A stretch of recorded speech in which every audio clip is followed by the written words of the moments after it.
So, almost a week today, the Battlefield 4 beta came out, and that was on the 1st of October. So, almost a week from then, what have I discovered? What have I concluded in my mind about Battlefield 4? Well, I'm going to make a short video, probably under 5 minutes, just to let you guys know what I think and the reasons why I think that. So, what's so good about Battlefield 4's gameplay mechanics?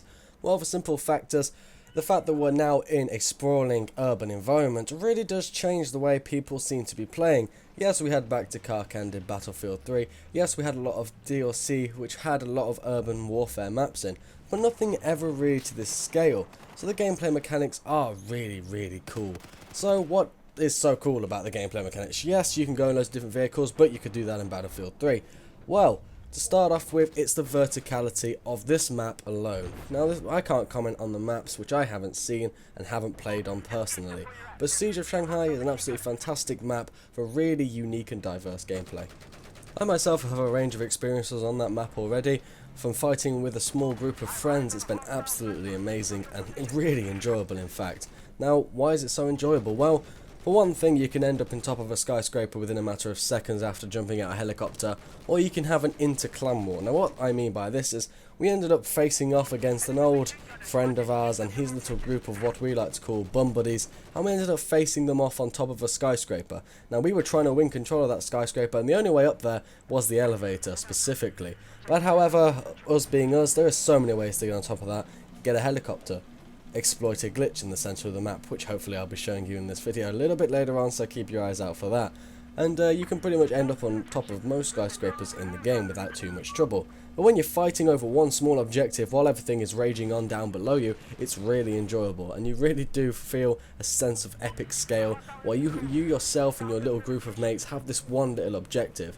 Now, while everything is raging on around you, your squad leader, if it's a mate, can set little objectives like attack this point, attack that point, and you get little bonuses when you do that, which is really cool. So us as a squad could be focusing on capturing one objective, but going behind enemy lines on the other side of this river, and really trying to get in deep and dirty with them.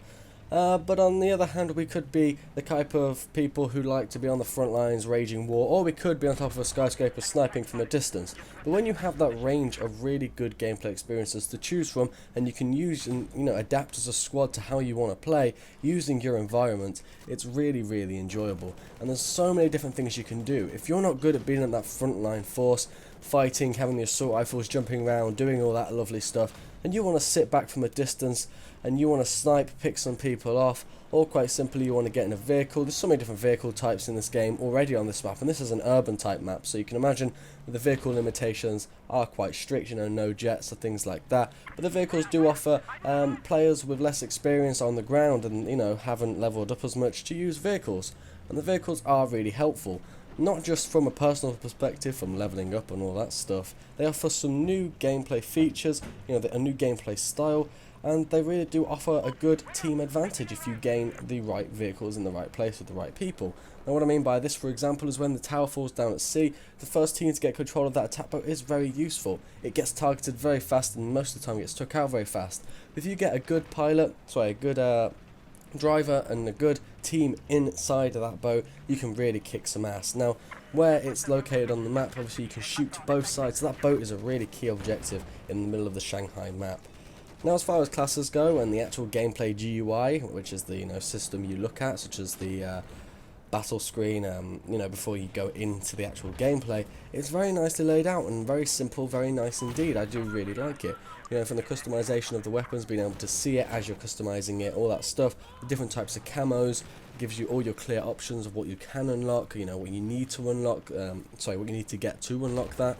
And it just displays everything so clearly and in a really nice fashion, much better than what I personally think Battlefield 3 was when it came to the GUI. So it's really good in that respect as well. So we've covered gameplay, we've covered a bit about the map, we've covered a bit about everything really when it comes to this game, but let's go back onto the classes. So the classes of Battlefield 4. So they made some tweaks, made different weapons available for different classes, such as the carbines being a universal weapon now, and the carbines are fantastic. Now I'm going to focus on those specifically because they highlight something that DICE have done thus far in the beta. I know not all the weapons are there, but thus far what they've done really well. And that is incorporate a universal weapon, which kind of adds that kind of good midpoint between all the classes of weapons. Now you might think, what do you mean? Well, for instance, the AK-5C carbine rifle, which you first unlock after you unlock carbines, is that really nice rifle in the middle. This got that key balance between fire rate, damage, recoil, and things like that. It's fantastic. It's kind of that midpoint weapon where if you're not really sure where to go, you know, and you've unlocked the carbines, you can go into any class if you want to gain XP with that class and just hop on with the carbine, and it will really help you. You know, it's kind of that really nice in-between universal weapon which can be used by any class. And sometimes, you know, I had worries that the carbine weapons would be somewhat overpowered, and that would just throw the whole balance of the game off in a way. Because if you have that universal weapon that's really overpowered, it's going to kind of overshadow, especially in the beta when there isn't many weapons, it's going to overshadow all the other weapons specific to that class. It's going to take a bit away from the class really, and the whole point of it at the end of the day. But the carbine is like kind of that midpoint, and they've done it really well, because that's why universal weapons should be. It's that kind of midpoint for players, depending on your playstyle, they want to use that weapon because the weapons that are specific to that class that they've unlocked so far are not for their taste. And that's really good. You know, the carbines are perfect. I personally believe the AK-5C is that really nice weapon in between. I'm not saying it's overpowered, I'm not saying it's underpowered, I'm kind of saying it's that nice bridge between the two.